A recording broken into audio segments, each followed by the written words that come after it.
축복합니다. 화요일 또 우리가 하나의 말씀을 함께 나누게 될 텐데, 이 말씀 가운데서도 우리가 우리의 삶을 어떻게 결정하고 결단할지에 대해서 한번 생각해 볼 수 있는 그런 시간이 되었으면 좋겠습니다. 오늘의 말씀은 바로 역대하 14장 1절부터 15절까지의 말씀입니다. 이제 아비야가 이제 죽게 되어지고, 이제 그 아들 아사가 이제 대신하여 왕이 되어서 다스리는 그 일에 대해서 이제 함께 말씀들이 나누어지게 되어집니다. 본문을 좀 크게 두 부분 나눌 수 있는데요. 1절부터 7절까지 아사의 성과 하나님께서 주신 평안에 대해서 말씀하고 있고, 또 이제 8절부터 15절까지는 구스 사람 세라와의 전쟁에서 승리한 부분에 대해서 말씀을 하고 있는 것을 보게 되었습니다. 사실 아사 왕이 하나님 보시기에 성과 정의를 행했다라고 말씀하고 있고, 그가 했던 것은 영적인 각성을 위해서 유다의 우상을 다 없앤 일들을 하게 되어지고, 백성들로 하여금 이제 하나님을 찾고 그의 율법과 명령을 행하도록 그렇게 명한 그 모습들을 보게 되었습니다. 그로 인해서 하나님께서 그에게 그가 유다 나라의 평안을 허락하시는, 하나님께서 그에게 평안을 허락하시는 그 부분들을 보게 되었습니다. 또한 나중에 이제 구스인 세라와의 그 전쟁 가운데서도 아사가 하나님을 의지하여 기도하였기 때문에 그에게 승리를 주게 되어진 부분들을 보게 되었는데, 우리가 먼저 함께 보고자 하는 것은 바로 우상 척결과 평화에 대한 부분입니다. 이 아사 왕은 하나님과 화평하기 위해서 무엇과 바로 우상과 전쟁을 선포하게 되어지죠. 그에 대해서 뭘 이야기한다면 아사에 대해서 성과 정의를 행한 왕이라고 소개하고 있는 것을 보게 되어집니다. 무엇이 선이고 무엇이 정의일까요? 하나님 싫어하는 그 악한 우상들을 척결하는 것이 바로 선이고, 언약의 조건인 이 율법에 어긋난 일을 바로 잡는 것이 바로 정의라고 할 수 있습니다. 한마디로 이야기하면 이것이죠. 하나님 백성이 하나님을 찾게 하는 일이 선이고 정의라고 보게 되어집니다. 그렇게 되어진 상황 가운데서 어떻게 됩니까? 하나님도 그에게 가만히 있지 않으시고 10년 동안에 그 땅에 전쟁이 없게 하시는 그 모습들을 보게 되어집니다. 바로 하나님을 찾는 백성에게 전쟁을 주시는 그 하나님이 없다는 것을 기억하셔야 되죠. 오늘도 어쩌면 이 말씀 가운데 뭘 이야기한다면요, 하나님과 화평하기 위해서는 무엇과 바로 우상과 전쟁을 선포해야 한다는 거죠. 우리가 우상과 화평하면서 하나님과 화평할 수 없다는 것을 기억하셔야 됩니다. 두 번째 우리가 또 좀 보고자 하는 것은 아사는 이 백성이 하나님 여호와를 찾도록 그렇게 이끌었던 부분들을 보게 되어집니다. 그 하나님이 주신 그 사방으로 평화로운 시대에 그가 했던 것은 무엇이냐면 유다 성읍들을 탄탄하게 축조하여서 대비하는 모습들을 보게 됩니다. 성읍을 건설하고 요새를 세우고 성벽을 둘러싸고 또 성문과 빗장을 만들어서 군사를 정비하게 되어진 것입니다. 참 중요한 것은요, 하나님께서 우리를 지키십니다. 그런데 또 한 가지 더 중요한 것이 뭐냐면요, 바로 왕으로서 해야 할 도리도 해야 한다는 거죠.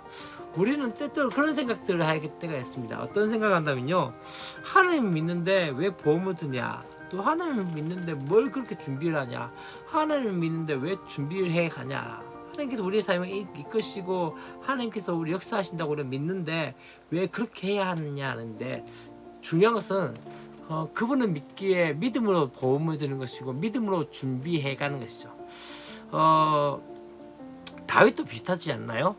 다윗이 기름 부음 받고 난 다음에 했던 것이 무엇입니까? 그대로 자신의 일을 성실하게 해오는 것들을 보게 되었습니다. 바로 무엇이었죠? 바로 목동의 일을 하면서 돌팔매질 하면서 양들을 지켜가는 그 일을 했죠. 하나님께서 쓰셨던 것이 무엇입니까?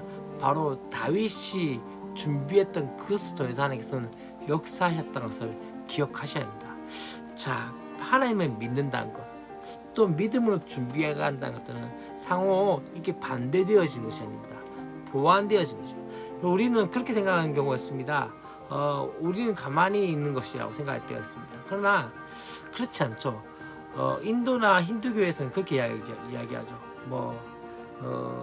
인시알라라는 뜻이 뭐냐면은 신의 뜻대로 이렇게 이야기하지만 어쩌면 그 가운데서 뭘 이야기한다면 운명론적이라는 것은 그냥 그렇게 내 운명을 바꿀 수 없다 그렇게 이야기하지만은 물론 그 부분에 대해서 우리는 어떻게 이야기합니까? 우리는 하나님께서 주실 길과 그것들을 찾아가면서 하나씩 그거에 대해서 준비해 가는 것들이 되어져야 한다는 것을 말씀드릴 수 있습니다. 이제 두 번째는 이제 어디죠? 바로 구스인 바로 세례와의 전쟁 가운데서 이제 어떻게 했는지에 대해서 우리가 함께 보자 합니다. 지금 유다 군대 58만 명 앞에 구스의 군대 100만 명이 버티고 있는 상황 가운데 있습니다. 사실 아버지였던 이 아비야는 어떻게 되었죠? 여호와를 의지해서 40만 명으로서 80만 명의 이 여로보암을 이겼는데 아들 아사는 어떻게 해왔습니까? 이렇게 이야기합니다. 그 역시 그가 고백한 것들 중에 하나가 무엇입니까? 강한 자와 약한 자 사이에 주밖에 도와줄 이가 없다고 고백하면서 바로 하나님 앞에 그렇게 기도하며 도움을 구하는 모습들을 보게 되었습니다.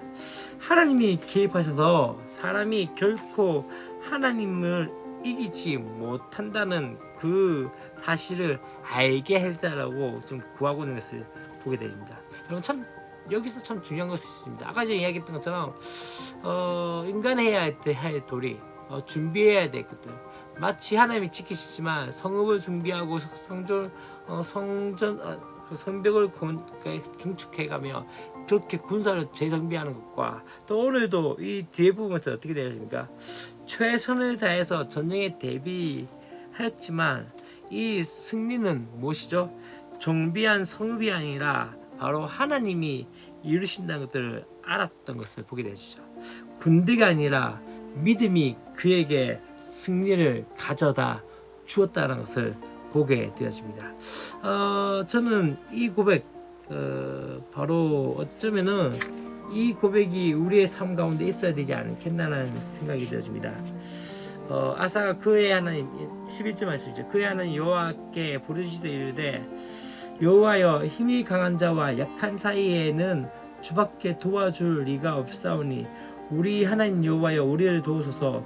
우리가 주를 의지하며 주의 이름을 의탁하고 이 많은 무리를 치러 왔나이다. 여호와여 주는 우리의 하나님이시오니 원하건대 사람이 주를 이기지 못하게 하옵소서라는 말씀. 어쩌면 이게 우리의 믿음의 고백이 되어야 하지 않을까요? 때때로 우리는 강한 자를 찾고자 하고 때때로 우리는 좀 무엇인가 나에게 잘 대해줄 것에 대해서 그렇게 찾아가지만 오늘 말씀 가운데 강한 자와 약한 자 사이에 도와줄 일은 누구밖에 없다고요? 주밖에 없다.